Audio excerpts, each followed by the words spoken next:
네, 이번 시간에는 동백꽃 두 번째 시간으로 내용 분석해 보도록 할게요.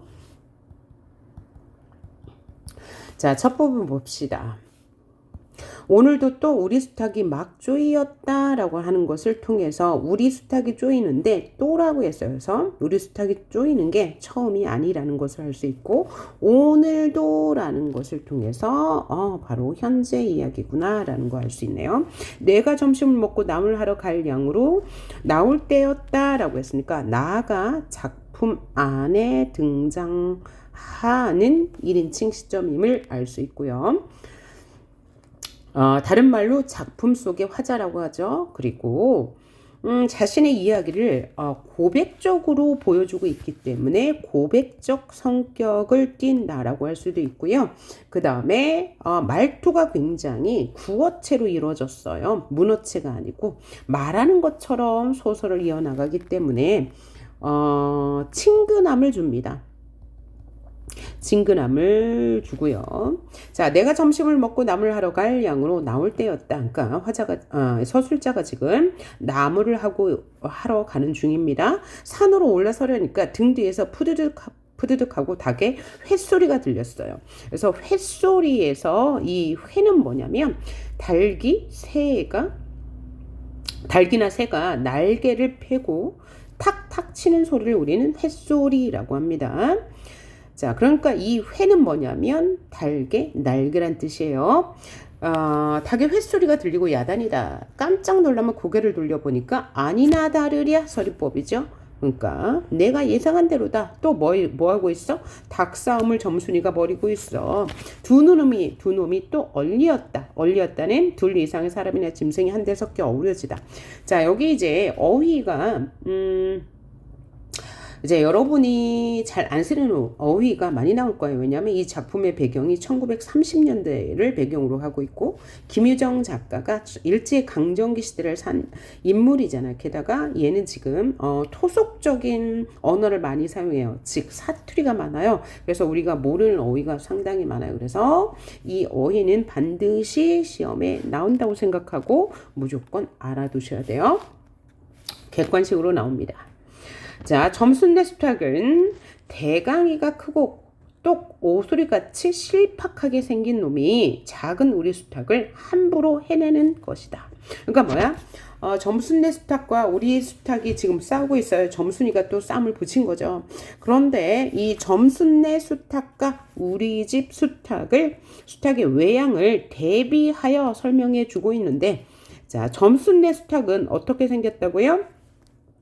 대강이가 크다. 대강이는 머리를 이제 얕잡아 부르는 말이고요. 속되게 이르는 말이고요. 그 다음에 덩저리가 작은 게 우리 수탉이다. 그러니까 덩저리는 덩치를 얕잡아 부르는 말이에요. 그러니까 점순내 닭은 덩치가 커요. 그 다음에 우리 집 수탉은 덩치가 작아요. 그리고 점순내 닭은 실팍하게 생겼어요. 여기서 실팍하다라는 것은 매우 보기에 실하다라는 뜻이에요. 그래서 이 표현에서는 뭘 알 수 있냐면 점순내 집과 우리 집, 그 두 집안, 즉 두 계층 간의 차이를 암시해 준다고 볼 수 있어요. 외양 묘사를 통해서요. 그렇죠. 자, 그러면 계층이 어떻게 됩니까? 점순내는 마름집이고, 그죠? 마름집. 우리 집은 소작인 집이란 말이에요. 그렇죠? 소작인 집. 그러면 예전에 이제 조선시대가 아니고 이제 일제강점기 때 농가를 보면 이런 식으로 계층이 나눠지고 있죠. 지주가 있고 소작인이 있고 그 다음에 중간에 뭐가 있습니까? 마름이 있죠.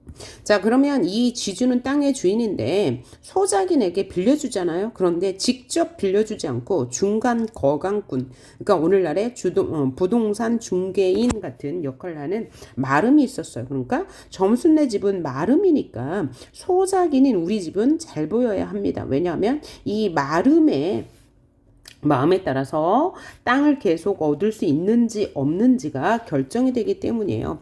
이 지주는 단지 마름에게서, 그죠? 마름과 관계를 맺을 뿐 소작인과는 직접적인 관계를 맺지 않아요. 소작인은 마름에게 소작료를 주고요. 이 마름이 다시 이 받은 소작료를 지주에게 전달하기 때문입니다. 그래서 지주보다 더 어떻게 보면 힘이 강한 게 마름이라는 신분일 수 있어요. 그래서 우리 집은 소작인이기 때문에 마름네 점순네 집에 눈치를 볼 수밖에 없는 이야기가 쭉 펼쳐지고 또 그리고 우리는 소작인이기 때문에 마름네보다 힘이 약하다는 것을 이 우리 수탉을 통해서 보여주고 있는 거예요. 자, 그것도 그냥 해내는 것이 아니라 여기서 해내다는 뭐냐면 이겨내다는 뜻이죠. 자, 우리 집 수탉이 지금 지고 있어요. 점순내집 닭이 우리 집 닭을 이기고 있습니다. 푸드득하고 면두를 쪼고 물러섰다가 좀 사이를 두고 또 푸드득하고 모가지를 쪼았다. 그러니까 우리 집 수탉이 된통 당하고 있는 거죠. 자, 여기서 면두는 뭐라고요? 벼슬의 방언으로 닭이나 새 따위 이마 위에 붙은 살 조각을 말합니다. 이것도 알아두시고. 해내다는 이겨먹다는 뜻이고요. 이렇게 멋을 부려가며 여지없이 닦아놓는다. 여기서 닦아놓는다는 혼을 낸다. 누가? 점순내 집 닭이. 점순내 닭이 또 우리 집 닭을 해내고 있는 거죠. 그러면 이 못생긴 것은 누굴 말해요? 우리 집 수탉을 말하죠. 우리 집 수탉. 자, 쫄짝마다 주둥이로 땅을 받으며 비명이 끽끽할 뿐이다. 물론 미처 아물지도 않은 면두를 또 쪼이어서 선혈은 뚝뚝 떨어진다. 선혈은 뭐예요? 붉은 피. 막 저기 나와서 붉은 피를 말해요. 그러니까 우리 집 수탉이 된통 당하고 있는 상황인 거죠. 이걸 가만히 내려다보자니 내 대강이가 터져서 피가 흐리는 것 같이 두 눈에서 불이 벌쩍 난다. 자, 여기서 대강이는 머리를 말하는 거고요. 우리 수탉이 당하는 걸 보니까 내가 머리를 얻어맞는 것처럼 두 눈에서 불이 번쩍 난다고 했죠. 이것은 닭과 자신을 동일시하는 거예요. 그러니까 안 그래도 신분이 낮은데 맞기까지 하고 게다가 덩치도 작아. 이런 마음이 들어있는 거죠. 그래서 나는 대뜸 지게 막대기를 들고 달려들어 전순의 닭을 후려칠까 생각했는데 생각을 고쳐먹고 험매질만 한다. 생각을 고쳐먹었다 라고 하는 것은 성질대로 하지 않았다는 것을 말하니까 이 나의 성격은 뭐다? 소심하다. 자, 이번에도 점순이가 쌈을 붙여놨을 것이다. 전에도 붙여놓은 적이 있죠. 바짝바짝 내 귀를 올리느라고 그랬음에 틀림없다. 역시 점순이는 나의 화를 돋우려고 이렇게 지금 닭싸움을 붙이고 있어. 알고 있죠. 그죠? 닭싸움을 붙이는 것은 내가 생각하기에 자신의 화를 돋우려고 한다는 것을 알고 있어. 근데 사실은 그게 아니고 점순이의 마음은 뭐예요? 관심을 받고 싶어서죠. 자, 그놈의 계집애가 요새로 들어서 왜 나를 못 살겠다고 그렇게 아르렁거리는지 몰라요. 그래서 나의 성격은 어리숙하고 순진한 거죠.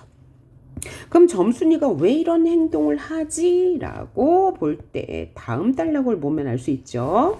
자, 다음 단락 첫 구절 보니까 나흘전이라고 나왔으니까 여기가 바로 과거 회상이 시작되는 부분이죠. 그래서 역순행적 구성이 시작되는 부분인 거죠. 그래서 문제는 어떻게 나와요?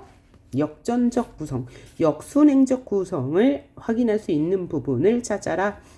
이렇게 나오는 거죠. 자, 나흘 전 감자 쪼간만 하더라도 나는 저에게 조금도 잘못한 것이 없다. 그래서 쪼간은 사건을 말하는 거예요. 그러니까 나흘 전에 감자 사건만 하더라도 나는 저에게 조금도 잘못한 것이 없다고 말하고 있어요. 계집애가 나무를 캐러 가면 갔지. 왜 남 울타리를 엮는데 쌩이질을 하는 것은 다 뭐냐? 그래서 쌩이질은 귀찮게 하는 거예요. 그것도 발수를 죽여가지고 등 뒤로 살며시 와서. 항차는 하물며라는 뜻이고요. 이렇게 점잖게 지내던 터이라면 오늘스레 갑자기 대견해졌다는 뭐야? 갑자기 친한 척하다 이런 뜻이에요. 갑자기 왜 친한 척 하는 거니? 라고 물었어요. 그랬더니 내가 아주 퉁명스럽게 대답하죠. 그럼 혼자 하지 때로 하니? 정말 무뚝뚝해요. 나는 내가 이렇게 내뱉은 소리를 하니까 너 일하기 좋니? 하고 또 말을 시켜요. 또는 한여름이나 되거든 하지 벌써 울타리를 하니? 그러니까 계속 나와 친해지려고 혹은 감자를 주기 위한 사전 작업을 하는 거죠. 그럼 또는 한여름이나 되거든 하지 벌써 울타리를 하니? 잔소리를 두루 털어놓다가 남이 들을까봐 손으로 입을 틀어막고는 깔깔 웃어. 왜 그래요? 혼자서 좋은 거예요. 혼자 썸 타고 있어. 그쵸? 별로 웃을 것도 없는데 날씨가 풀리더니 이놈의 계집애가 미쳤나 하고 의심했다. 그러니까 나는 눈치도 없고요. 그죠? 우둔하고요. 순박합니다. 게다가 조금 뒤에는 지집개 쪽을 할끔할끔 돌아보더니 행주치마에 속으로 꼈던 오른손을 뽑아서 나의 턱 밑으로 불쑥 내미는 것이다. 언제 구웠는지 아직도 덩금이 휙 끼치는 굵은 감자 3개가 손에 뿌듯이 지었다. 할끔할끔은 곁눈으로 흘겨보는 모양이고요. 그 다음에 지집개는 저희 집 쪽을 말하는 거예요. 자, 그러면 여기서 이제 중요한 소재가 나왔나요? 이 김이 나는 감자 3개가 의미하는 바죠. 이 감자 3개를 점순이가 나에게 주었다는 것은 점순이가 관심과 사랑을 나에게 표현한 거죠. 하지만 이것이 원인이 되어 둘이 이제 갈등하게 되니까 갈등 원인의 매개체도 되는 겁니다. 그러면서 너 집엔 이거 없지? 하고 생색 있는 큰 소리를 하고는 지가 준 것을 남이 알면 큰일 날 것이니 여기서 얼른 먹어 버리란다. 그리고 또 하는 소리가 너 봉감자 맛있다 라고 했어요. 그러면 왜 남이 알면 큰일 나는 거야? 이때 당시는 1930년대이기 때문에 남녀가 이렇게 자유연애를 하면 안 되는 시대적 분위기였죠. 게다가 마름집과 소작인의 관계였기 때문일 거예요. 자, 그런데 나는 여기서 이제 오해를 했죠. 너 집엔 이거 없지가 이건 점순이의 마음은 뭐예요? 너 집에 없으니까 이거 한번 먹어봐 맛있어 라는 표현인데 나는 뭐라고 받아들였어요? 뭐야 이거 갑질하는 거야? 아니면 생색내는 거야? 라고 생각한 거죠. 그죠? 그러면서 난 감자 안 먹는다 니나 먹어라 라고 내가 아주 단칼에 거절했어요. 왜 이렇게 거절했을까요? 점순이가 생색내는 거고 우리 집에 이거 없으니까 이게 뭔가 자격지심이 있었겠죠. 그죠? 나는 고개를 돌리려 하지 않고 일어난 손으로 그 감자를 도로 어깨 너머로 쑥 밀어버렸다. 자, 이 부분은 나의 무뚝뚝한 성격을 뭘로 보여줬어요? 행동으로 보여줬죠. 감자를 쑥 밀어버렸다. 이런 것을 아까 표현 방법에서 인물의 성격을 어떻게 보여주는 것이다? 간접적으로 보여주는 것이다. 그래서 간접제시 다른 말로 뭐라고요? 쇼잉 기법이라고 했습니다. 그랬더니 그래도 가는 기색이 없고 그뿐만 아니라 새근새근 심상치 않게 숨소리가 점점 거칠어진다. 숨소리가 거칠어진다를 직접 제시로 바꾸면 매우 화가 났던데 행동으로 보여줬으니까 이것도 역시 인물의 성격을 쇼잉 기법 이라고 하는 거죠. 그러니까 화가 났다 혹은 그는 그녀 점순이는 다혈질이다 라는 성격을 행동으로 보여줬으니까 쇼잉 간접 제시가 되는 거고요. 이건 또 뭐야 싶어서 그때야 비로소 돌아다 보니 나는 참으로 놀라웠다. 왜 놀라웠을까요? 우리가 이 동리에서 들어온 것은 근 3년째 되어오지만 여지껏 그 까무잡잡한 점순이 얼굴이 이렇게 홍당무처럼 빨개진 것은 처음이다. 자, 빨개진 것이 처음이다. 얼굴이 빨개졌다는 자, 점순이가 지금 창피한 모습, 창피한 속마음을 이렇게 인물의 겉모습을 통해서 보여줬으니까 얘도 역시 인물의 성격을 뭐 했다? 간접적으로 제시했다고 할 수 있고요. 이런 걸 뭐라고 한다고요? 쇼잉 기법, 보여주기 기법이라고 한다고 그랬어요. 그러니까 나는 점순이는 내가 감자를 거절하자 몹시 화가 났어요. 그죠? 그런 모습을 나는 처음 본 거죠. 그런데 나는 왜 이렇게 화가 났는지 알지 못하죠. 게다가 눈에 독을 올리고 한참 나를 이렇게 쏘아보더니 나중에는 눈물까지 어리다. 그래서 조금 눈물이 좀 고여 있어요. 그런 것이 아니냐. 그리고 바구니를 다시 집어들더니 이를 꼭 악물고는 엎어질 듯 자빠질 듯 논둑으로 휑하니 달아났다. 자, 그래서 한참 나를 이렇게 쏘아보더니 나중에 눈물까지 흘렸다는 것은 점순이의 심리는 뭐예요? 점순이가 그죠? 나름 용기를 내서 감자 3개를 주면서 먹어보라고 했는데 그 마음을 몰라줬어요. 그래서 야속한 거죠. 야속하고 자존심이 상했어요. 게다가 휑하니 가버렸어요. 몹시 화가 났다는 뜻이죠. 그렇죠? 그런데 나는 점순이의 속마음을 모르기 때문에 이런 생각을 합니다. 어쩌다 동네 어른이 너 얼른 시집 가야지 하고 웃으면 염려 마셔요. 갈 때 되면 어련히 가려고요. 라고 대답하는 넉살 좋고 활달한 성격인데 이렇게 처녀스레 받는 점순이었는데 본시 부끄러움을 타는 계집어도 아니고 또한 분하다고 눈에 눈물을 볼 얼병이도 아닌데 오늘 왜 이러지 이런 거죠. 그렇죠? 자, 얼병이는 얼뜨기를 이르는 말이고요. 분하면 차라리 나의 등허리를 바구니를 한번 모질게 후려 때리고 달아날지언정 이렇게 눈물을 흘리면서 픽 토라져가는 모습은 처음 보는 거죠. 그래서 나는 지금 점순이의 이런 행동을 이해하지 못하고 있어요. 평소에는 멱살 좋고 활달한 성격이라 이렇게 할 아이가 아니라는 거죠.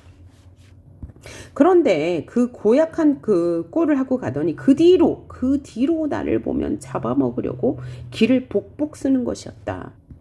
자, 설사 주는 감자를 안 받아먹은 것이 실례라 하면 그냥 주었지. 너 집엔 이거 없지. 이거 다 뭐냐. 그렇잖아도 저희는 마름이고 그죠. 우리는 그 손에 배제를 얻어 땅을 붙임으로 일상부실거려. 그러니까 이 신분의 차이를 말해주는 거죠. 그런데 여기서 하나 주목해야 할 것이 다 뭐냐라고 말하는 것처럼 표현했어요. 그래서 마치 친구한테 이야기하는 듯한 구어체를 보인다는 거 확인하시고요. 그래서 우리는 이렇게 내용상 이렇게 신분의 차이가 있어서 나는 늘상 급실거리는데 우리가 이 마을에 처음 들어와서 집이 없어서 곤란으로 지낼지 집터를 빌리고 그 위에 집을 또 짓도록 마련해 준 것이 점순네 호의였다. 그리고 우리 어머니 아버지도 농사 때 양식이 딸리면 점순네한테 가서 부지런히 구워다 먹으면서 인품 그런 집은 다시 없으리라고 침이 마르도록 칭찬하는 것이다. 자, 보면 점순네는 우리에게 여러모로 도움을 주고 게다가 걔네는 계층적으로 우리와 좀 차이가 있어 라고 말했죠. 그런 상황에서 그러면서도 17씩이나 된 것들이 수근수근하고 붙어다니면 동네의 소문이 사납다고 주의를 시켜준 어머니도 있어. 왜냐하면 내가 점순이하고 일을 저질렀다가는 점순네가 노할 거고 그러면 우리는 땅도 떨어지고 집도 내쫓기지 않으면 안 되는 까닭에 나는 점순이의 눈치를 계속 봐야 해. 그런데 얘가 평소에 안 하던 짓을 한 거죠. 감자 사건이 있은 이후로 자기를 잡아먹으려 해. 그러니까 이 서술자인 나는 답답한 거죠. 자, 이렇게 소작인과 마름의 관계에 대해서 이제 나가 서술했잖아요. 이것은 1930년대 농촌 사회, 당시 사회 문화를 반영하는 내용이죠. 요거 하나 확인하시고요. 그래서 굉장히 화가 나도 나는 점순이는 마름떼기이기 때문에 함부로 할 수 없다는 거예요. 그런데 뒤에 부분에 나가 정말 화가 났을 때 내 닭이 거의 빈사지경이 된 걸 보고 이제 울음을 터뜨리죠. 그죠? 행동으로 하지 못하고 운 이유는 뭐야? 내가 이제 점순네는 마름이고 우리는 소작인이기 때문입니다. 그 뒷부분에 나와요. 그런데 이놈의 계집애가 까닭없이 기를 복복 쓰며 나를 말려 죽이려고 한다. 이건 뭐죠? 나는 정말 눈치가 없어서 점순이가 왜 그러는지 모르기 때문이야. 그래서 재미가 있어요. 해학성이 느껴집니다. 여기까지는 나흘 전의 이야기고요. 그 다음 날 저녁에 나오니까 여기서부터는 3일 전, 지금으로부터 3일 전의 이야기가 나올 거예요.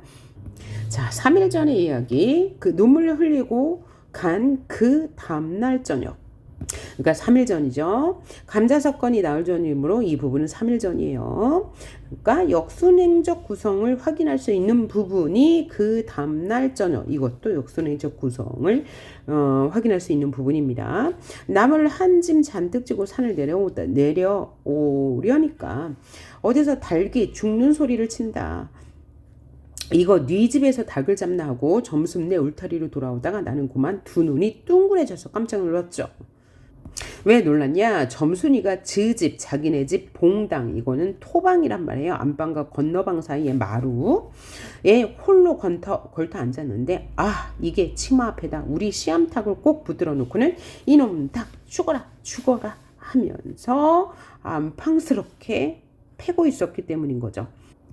자, 점순이는 나에게 화가 났는데 나에게 직접적으로 말할 수는 없으니까 이제 닭에게 화풀이하고 있는 거예요. 나의 닭에게. 그래서 종로에서 뺨 맞고 한강에서 눈을 긴다라는 속담을 쓸 수 있고요. 자, 이렇게 안팡스레 다부지게 패주는 것이 아니가. 그것도 대가리나 치면 모른다마는 아주 알도 못 나오라고 볼기짝개를 주먹으로 콕콕 쥐어넣는다. 볼기짝은 뭐냐면 이제 뒤쪽 허리 아래로 허벅지와 엉덩이가 이어지는 부분을 우리는 볼기짝이라고 하죠. 그렇게 볼기짝을 치면 아이를 못 낳을 수 있다는 걱정을 하고 있는 거예요. 그렇게 우리 수탉이 매맞는 걸 보고 나는 눈에 쌍심지가 오르고 사지가 부르르 떨렸으나 사방을 한번 휘두르 보고서야, 왜? 주변 눈치를 봐야 됩니다. 자, 나이가 어느 정도 있었기 때문에 그죠? 이 젊은 남녀가 이제 한데 어울리는 것이 조금 사회적으로 받아들여지지 않았을 뿐만 아니라 둘의 신분 차이가 있기 때문이죠. 그제서야 점순이 집에 아무도 없음을 알고는 잡은 참 막대기를 들어올려 울타리의 중턱을 후려칠 수밖에 없었다. 그러니까 들어가지도 못하고 말도 못하고 작대기로 울타리를 칠 수밖에 없는 이유는 아까 뭐라고요? 두 집안의 신분 차이와 남녀라는 차이. 그러니까 이 남녀가 소문이 날까봐, 왜? 엄마도 소문이 나면 안 된다고 당부를 했기 때문이죠. 다른 말로 하면 심리적 금기예요. 절대 하면 안 되는 행동들이죠. 그래서 지게막대기로 울타리를 칠 수밖에 없었어요. 그러면서 이놈의 계집애 남의 집 닭 알 못 나오라고 그러니 하고 소리를 질렀다. 그러나 점순이는 조금도 놀라는 기색이 없이 그대로 의젓이 앉아서 제 닭 가지고 하듯이 또 죽어라 패는 것이다. 자, 점순이는 굉장히 적극적이고 안팡진 성격이네요. 대범하고 태어나다 적극적이고 안팡져요. 왜? 내가 보고 있음에도 불구하고 볼기짝을 계속 때리면서 죽어라 하고 있으니까요. 자, 이걸 보면 내가 산에서 내려올 때를 겨냥해가지고 미리부터 닭을 잡아가지고 있다가 너 보란 듯이 내 앞에 지르고 있음이 확실하다. 지르다 주먹으로 힘껏 내려치다. 그러니까 이 점순이가 일부러 내가 볼 수 있도록 씨암탉을 때리고 있었음을 짐작할 수 있고, 이것을 통해 점순이는 또 굉장히 성격이 영악하다라고도 볼 수 있네요. 그래서 이 부분을 통해서 점순이의 성격을 짐작할 수 있어요. 영악하고 대범하고 태연스럽고 또 안팡지고 적극적이다. 그러나 나는 그렇다고 남의 집에 뛰어들어가 계집애하고 싸울 수 없는 노릇이고 형편이 썩 불리함을 알았다. 그래, 닭이 맞을 적마다 지게막대기로 울타리나 후려칠 수밖에 없었다. 그러니까 나는 점순이의 괴롭힘에 소극적으로 대응할 수밖에 없어요. 왜냐하면 나는 소장농의 아들이고 남의 집에 들어가 여자와 함부로 싸울 수 없기 때문이에요. 자, 왜냐하면 울타리를 치면 칠수록 울섭이 물러 앉으며 뼈대만 남기 때문이다. 아무리 생각하여도 나만 믿지는 노릇이다. 자, 그러니까 점순의 집 안에서 울타리를 사이에 두고 점순이는 내 닭을 때리고 있는데 나는 밖에서 지게로 울타리를 내려앉게 칠 수밖에 없어. 그래서 굉장히 분해하고 있는 장면이네요. 아, 이년아, 남의 닭 아주 죽일 터이냐? 내가 도끼를 뜨고 다시 꽤 호령을 하니까 그제서야 울타리께로 쪼르르 오더니 울 밖에 서 있는 나의 머리를 겨누고 닭을 팽개친대요. 점순이 굉장히 당돌한 성격입니다. 자, 이년아라는 비속어를 사용하고 있는데 이 비속어는 웃음을 유발하죠. 즉 해악성을 높여주고 있어요. 그 다음에 현장감도 느끼게 하죠. 다음 볼까요? 얘 더럽다 더러워 하면서 이제 닭을 나의 얼굴로 던지는 점순이의 모습이에요. 더러운 걸 널더러 입대 끼고 있으랬니? 망할 깨집애 년 같으니라. 또 비속어를 사용해서 웃음을 유발합니다. 하고 나도 더럽단 듯이 울타리개를 휑하니 돌아내리며 약이 오를 대로 다 올랐다고 하는 것은 암탈기 풍기는 서슬에 나의 이마빼기에다가 물지똥을 찍 갈겼는데 그걸 본다면 알집만 터졌을 뿐만 아니라 골병은 난 듯했다. 자, 점순이가 암탉을 던졌는데 이 암탉이 물기똥을 쌌어요. 물지똥을 쌌고 그 물지똥을 나는 얼굴로 맞았네요. 굉장히 재밌죠? 그리고 나의 등들을 향하여 나에게만 들릴 듯 말 듯한 음성으로 아주 작은 소리 이 바보 녀석아 라고 한 거죠. 그죠? 나에 대한 원망. 내가 이렇게 해도 너는 내 마음을 몰라? 이런 거죠. 너 베네병신이지? 베네병신 뭐야? 선천적 병신이지. 뱃속부터 병신이었지? 그만둬 좋으려만. 여기까지 해도 그래도 찰만했어. 근데 이런 말까지 한 거죠. 너 아버지 고자라지까지 한 거죠. 뭐? 우리 아버지가 고자야? 할 양으로 열번거지가 나서 고개를 확 바라봤더니 열이 나서 화가 나서 그죠? 열화를 속되게 이런 말이에요. 그때까지 울타리 위로 나와 있어야 할 점순이의 대가리가 어디 갔는지 머리가 어디 갔는지 보이지 않았어. 그러다 돌아서서 오자면 아까의 한 욕을 울 밖으로 또 퍼붓는 것이다. 그러니까 점순이가 숨었다가 내가 볼 때는 숨고 내가 안 볼 때 욕만 이렇게 밖으로 들리게 하는 거예요. 자, 욕을 이토록 먹어가면서도 대거리는 뭐냐면 그죠? 말이나 행동. 상대에게 맞서서 이제 대드는 거죠. 한마디 못하는 걸 생각하니 돌부리에 채워 발톱밑이 터지는 것도 모를 만큼 분하다. 그죠? 급기야는 두 눈에 눈물까지 쏟았다. 자, 눈물을 쏟은 이유는 뭐예요? 내가 굉장히 화가 났음에도 불구하고 신분 차이 때문에 내가 대거리를 할 수 없어서 분함 때문에 눈물을 흘렸다는 거죠. 그러나 점순이의 치매는 이것뿐이 아니다. 여기서 치매는 피해라는 뜻이요. 점순이가 나에게 주는 피해. 사람들이 없으면 틈틈이 집 수탉을 몰고 와서 우리 집 수탉과 쌈을 붙여놓는다. 사람들이 없으면 집 수탉을 몰고 와서 우리 수탉과 쌈을 붙여놓는다. 자, 집 수탉은 썩 험상궂게 생기고 쌈이라면 회를 치는 거로 을에 이길 것을 알기 때문이다. 이제 요 부분은 나가 점순이에 대한 인식을 나가 점순이에 대한 인식이 이런 거예요. 점순이는 왜 그런지 모르겠지만 나를 괴롭히려고 닭싸움을 계속 시킨다는 거죠. 고로 을에 이길 것을 알기 때문이다. 그래서 툭 하면 우리 수탉이 면두며 눈깔이 피로 흐드하게 되도록 해 놓는다. 어떤 때는 우리 수탉이 나오질 않으니까 요놈의 계집애가 모이를 지고 와서 꼬연에다가 쌈을 붙인다. 자, 여기까지 해서 이제 전개 이 부분으로 사흘 전의 일이었어요. 사흘 전임을 나타내는 표지가 바로 그 다음날 저녁이란 말이 있었어요. 이게 이제 사흘 전임을 알려주는 거예요. 4일 전에 점순이가 나에게 감자를 주었고 그 다음 날이 3일 전이 되는 거죠. 그래서 3일 전에 어떤 일이 있었어요? 점순이가 자꾸 우리 집 그저 닭을 꼬여다가 이제 쌈을 시키는 장면이에요.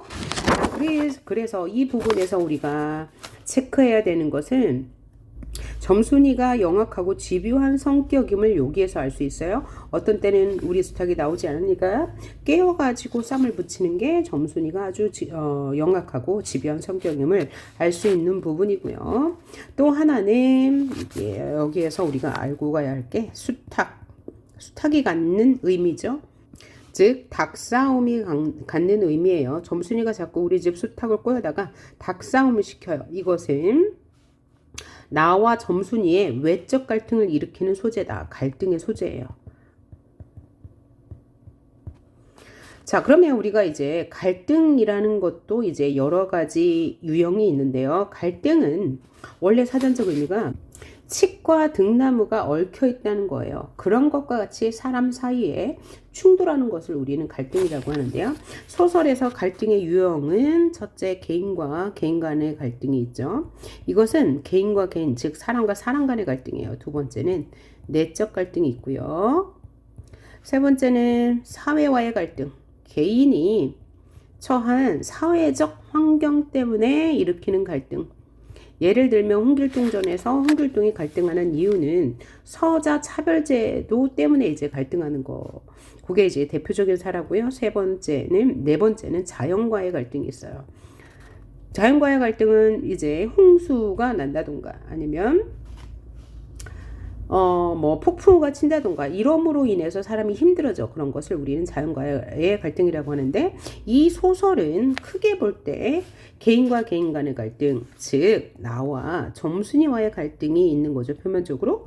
그 다음에 나의 내적 갈등이 있어요. 나는 지금 점순이가 왜 나를 괴롭히는지 모르지만 점순이가 자꾸 우리 수탉을 데려다가 쌈을 붙여서 내가 지금 마음속으로 계속 이제 갈등하는 부분, 여기도 이제 점순이에 대한 나의 생각을 나타내는 부분인데 나의 내적 갈등에 해당하는 거죠. 그리고 수탉은 닭싸움은 여기서는 뭐예요? 갈등의 소재가 되지만 이로 인해서 갈등이 해결이 돼요. 언제요? 바로 다음 날 현재 시점에서 갈등이 해결이 됩니다. 어떻게 해결이 되나요? 내가 이제 맨 처음 부분에 점순이가 닭싸움을 시키는 걸 보고 점순이의 닭을 후려칠까 생각했지만 나의 처지 때문에 참고 나물 하러 갔어요. 그런데 내가 돌아오다 보니까 점순이가 그 닭을 산 밑으로 데려와가지고 다시 닭싸움을 시키는데 우리 닭이 빈사지경에 이르렀어요. 그때 내가 점순이의 닭을 담매로 때려 죽여요. 그 뒤로 갈등이 해결되잖아요. 그래서 갈등 해결의 매개체도 됩니다. 그래서 닭싸움은 이 작품에서 어떤 의미를 갖는다고요? 첫째는 갈등의 소재이면서 갈등 해결의 실마리를 제공하는 의미를 갖는다는 것 알아두시고, 아까 감자, 그죠? 감자 의미는 뭐라고요? 한 번 더 정리해 볼게요. 첫 번째는 점순이의 나에 대한 관심과 사랑의 표현이면서 이로 인해 갈등이 시작되었기 때문에 갈등의 원인이 된다고 했습니다.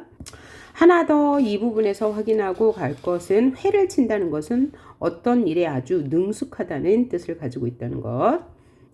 그리고 닭싸움의 의미가 두 가지 제가 말했죠. 하나는 갈등의 소재이고 하나는 갈등 해결의 실마리라고 했는데요.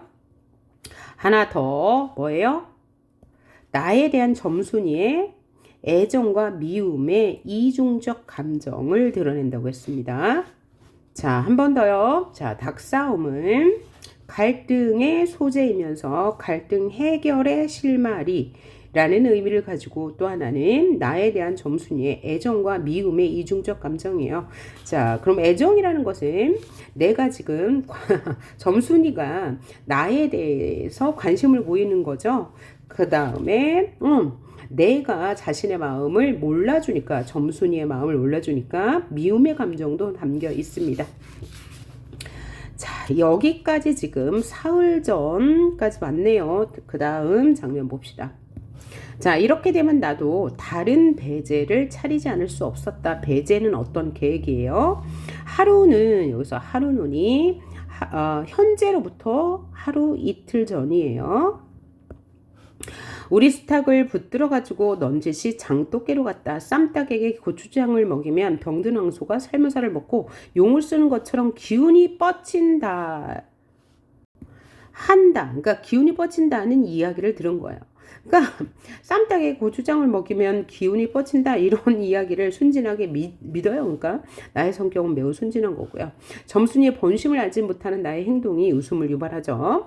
장독에서 고추장 한 접시를 따서 주둥아리 깨로 들이밀고 먹여보았어요. 실제로 해본 거죠. 닭도 고추장에 맛을 들였는지 거스르지 않고 거진 반 접시나 곧잘 먹는다. 그리고 먹고 나서는 금세 요 맞춤법 유념해서 보시고요. 용을 못 쓸 터이므로 얼마쯤 기운이 돌도록 회 속에다 가두어뒀다. 회는 닭장입니다. 밭에 두엄을 두어짐 전해고 나서 실참에 그 닭을 안고 밖으로 나왔어요. 그래서 두엄은 걸음을 말합니다. 천연걸음. 마침 밖에는 아무도 없고 점순이만 울 안에서 헌옷을 뜯는지 혹은 솜을 타는지 옹크리고 앉아서 일을 할 뿐이다.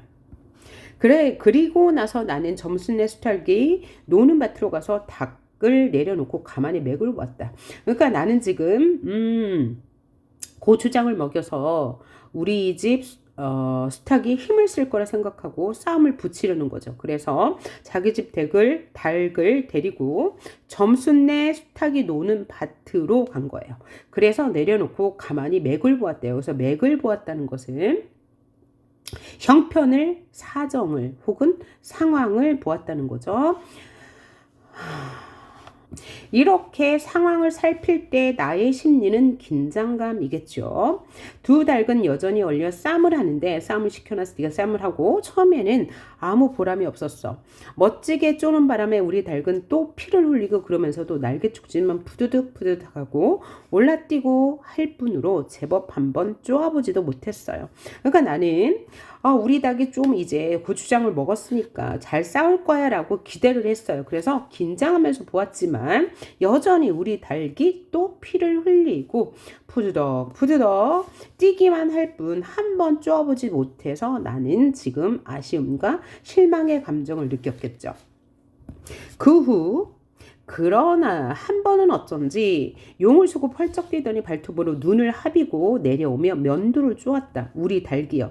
그러니까 나의 수탉이요. 그래서 용을 쓰고 펄쩍 뛰더니 발톱으로 눈을 하비면서 면도를 쪼았대요. 제법 공격을 한 거죠. 합이다라는 말은 긁어파다라는 말이에요. 그 닭도 여기에는 놀랐는지 뒤로 멈시라면 물러난다. 멈시라다는 멈짓하다의 방언이고요. 이 기회를 타서 작은 우리 수탉이 또 날쌔게 덤벼들어 다시 면도를 쪼니 그제서는 감때 사나운 그 대강이에서도 피가 흐르지 않을 수 없었다. 우와! 그러니까 나의 수탉이 한 번 공격을 해서 성공한 거죠. 대강이는 머리를 이르는 말이고요. 감태 사납다는 억세고 사납다. 그러니까 점순내 닭이 감태 사나운데 대강이에서 피를 흘렸어. 그러니까 1승을 한 거네요. 우리 닭이. 옳았다. 알았다. 고추장만 먹이면 되는구나 하고 나는 속으로 아주 쟁그라워 죽겠다. 여기서 쟁그라워는 고소하다는 뜻입니다. 고추장을 먹여서 자기 집 수탉이 이기고 있다고 지금 나는 생각하고 있는 거죠. 그래서 나는 굉장히 순진해요. 나의 순진한 마음을 엿볼 수 있고 나의 심리는 현재는 즐겁습니다. 그때는 뜻밖의 내가 닭쌈을 붙여놓는데 놀라서 울 밖으로 내다보고 있던 점순이도 입맛이 쓴지 살을 찌푸렸다. 점순이도 어느새 보고 있었는데 점순이의 닭이 지고 있으니까 입맛이 쓴지 얼굴을 찌푸렸어요. 살을 찌푸린 거죠. 나는 두 손으로 볼깃적을 두드리면서 이제 엉덩이를 두드리면서 연방 잘한다 하고 신이 나서 신이 머리 끝까지 뻗치었다. 닭싸움에서 자신의 닭이 이기고 있으니까 신이 났죠. 그러나 얼마 되지 않아서 나는 넋이 풀려 기둥같이 묵묵히 서 있게 되었다. 왜 그럴까요? 왜냐하면 큰 닭이 한 번 쪼인 안가품으로 호들갑스럽게 연거푸 쪼는 서술 어떤 기운이죠? 우리 수탉은 찔끔 못하고 막 고른다는 뭐죠? 대들지 못하고 이제 웅크리고 있는 모습인 거죠. 그러니까 이내 우리 닭이 또 지고 있는 거예요. 그래서 허탈감과 실망감을 느꼈을 거예요. 이걸 보고서 이번에는 점순이가 깔깔거리고 되도록 이쪽에서 많이 들으라고 웃는 것이다. 나는 굉장히 억울하고 분하겠네요. 점순이가 나의 약을 올리기 위해서 보란듯이 크게 웃었어요. 그래서 이 점순이가 크게 웃는 것은 나에게 약을 올리기 위한 행동이면서 동시에 관심을 끌고자 하는 행동이 되겠네요. 나는 보다 못하게 덤벼들어서 우리 수탉을 붙들어 가지고 도로 집으로 돌아왔다. 고추장을 좀 더 먹였다라면 좋았을 걸. 너무 급하게 쌈을 부친 것이 퍽 후회가 난다. 고추장을 더 먹이지 못한 것에 대한 후회죠. 장독깨로 돌아와서 장독이 있는 근처로 들어와서 여기서 깨는 전미사예요. 어떤 근처라는 전미사죠. 다시 턱 밑에 고추장을 내밀었다. 흥분으로 말미암아 그런지 당체 먹질 않는다. 정말 순진하네요. 우리 닭이 지고 있으니까 다시 데리고 와서 고추장을 먹였더니 닭이 먹지 않는데요. 나는 할 일 없이, 그러니까 어쩔 수 없이 닭을 반드시 눕히고 그 입에다 관련 물뿌리를 물리었다. 왜 그런 거예요? 그리고 고추장을 물에 타서 그 구멍에 조금씩 들이부었다. 닭이 입으로 안 먹으니까 억지로 이제 어떤 통로를 통해서 먹게 한 거죠. 여기서 권련은 담배고요. 물뿌리는 담배를 끼워서 빠는 물건이니까 어떤 이제 통로가 되는 거죠. 닭은 좀 괴로운지 킥킥하고 재채기를 하는 모양이나 그러나 당장의 괴로움은 매일같이 피를 흘리는데 될 게 아니라 생각했어. 그러니까 지금 당장 괴롭더라도 요걸 먹고 나서 싸움에 이기길 바라는 나의 심리죠. 그러나 한두 종지가량 고추장 물을 먹고 나서는 나는 그만 풀이 죽었다. 싱싱하던 닭이 왜 그런지 고개를 살며시 들고는 소나기에서 뻐들어지는 것이 아닌가 뻐들어지다 뻣뻣하게 이제 굳었단 얘기예요. 아버지가 볼까 와서 얼른 닭장에다가 감추어 두었더니 오늘 아침에서야 겨우 들었다. 정신이 들었다. 그러니까 오늘로 이제 시간이 변화된 거예요. 그러니까 오늘은 현재 시점. 그래서 이 위기 부분은 내가 고추장을 먹여서 쌈을 부치는 장면이에요. 자, 내가 고추장을 먹이는 것도 굉장히 우스꽝스럽고 또 나가 둔하고 어리숙하다는 걸 알 수 있으면서 동시에 웃음을 유발하게 되는 거죠. 자, 절정 결말 부분이 남았는데 시간이 너무 길어졌으므로 다음 파일에서 계속하겠습니다. 수고하셨어요.